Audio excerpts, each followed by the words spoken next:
All right, BKFC 25. We are here with Captain Jack Claffey, former WWE Superstar, who is making his debut tomorrow night against a new opponent.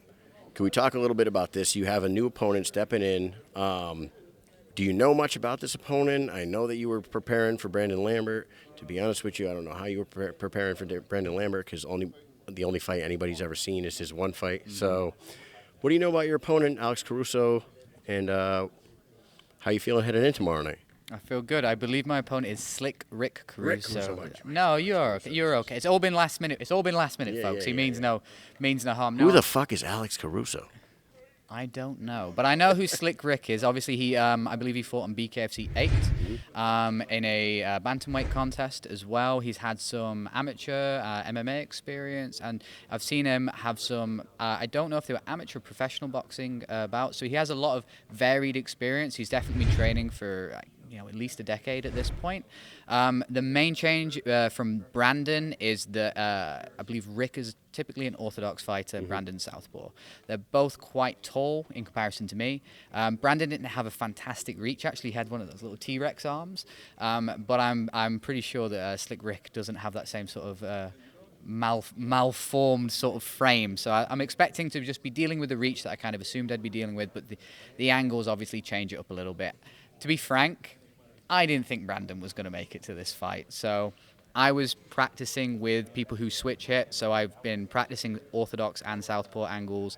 I've been practicing with tall and shorter guys because I have always said I didn't think much of Brandon Lambert's boxing, and I was always expecting someone better to replace him. So thank you, Brandon. You did exactly what I thought you would do. There you go. And I wanted to ask you this. Coming over from WWE, you are used to huge audiences, traveling the world. What do you think is an advantage that you have going in against opponents in the BKFC that you are bringing with you over from professional wrestling world? I think the main thing is I know kind of this system in terms of traveling, getting to hotels, finding the appropriate food, making sure that you're getting your training in. So I'm very, very seasoned in doing that, particularly with WWE, where the schedule was a bit rougher and maybe the travel wasn't as nice as sometimes, as nice as you'd like it. I'm not saying I ever was in a boat or anything like that, but so I'm very, very well prepared in terms of that. This whole fight week, the lead up to it, I felt very oddly calm. I expected myself to sort of feel jitters and butterflies, being that this is such a new experience for me, but I think that will probably kick in at the fight, because the fight is the new thing for me. That's the thing that I'm not 100% prepared for, because I've just not been in that environment anymore. But I have acknowledged that to myself as well. So hopefully when that heart starts beating a little bit quicker and I can hear the music, I can frame it as okay, I'm very excited. Let's get ready to go beat someone up. And then, let's go win a fight. Now, my last question for you, we talked about a little bit about Brandon Lambert. A little bit. Do you have a final thought on him? What is your opinion on Brandon Lambert pulling the stunt that he pulled, backing out 6 days out from a fight? Mm-hmm. Do you have an opinion on the guy? Oh, let's be frank, it's kicking a man a bit when he's down at this point. I'm not sure if you watched the video of Brandon saying, I can't make it. They've not done my license for me. They've not done all my work for me. I'll never be able to fight in BK. Whatever. It doesn't really matter. You don't want to kick a man while he's down. I'm not going to kick my man. He is I'm not going to bully a scared child. And that is really what I'm getting from Brandon at this point. He talked a lot of smack, and I was going to give him credit. If you want to talk, can I swear? Yeah, absolutely. If you want to talk a lot of shit on the internet, go crazy.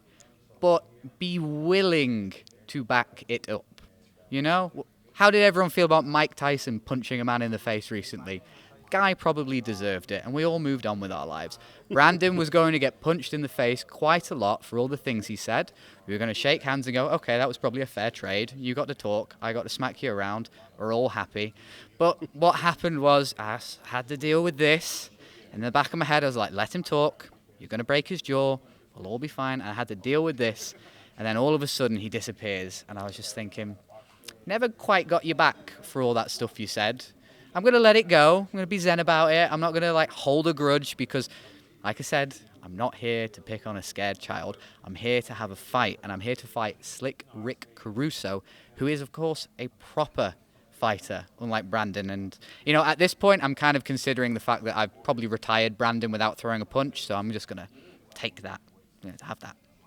That's quite a feat. Yeah, it's good, isn't it? It's good, isn't it? I hope I get a bonus for that. Before we put the Brandon Lambert thing to bed, rank his pull-out game 1 to 10. What do you say? Well, he's got kids. He has kids, so I don't think his pull-out game is quite perfect yet. But he's been working on it. He's clearly been working on it. Congratulations, Brandon, for actually working towards something.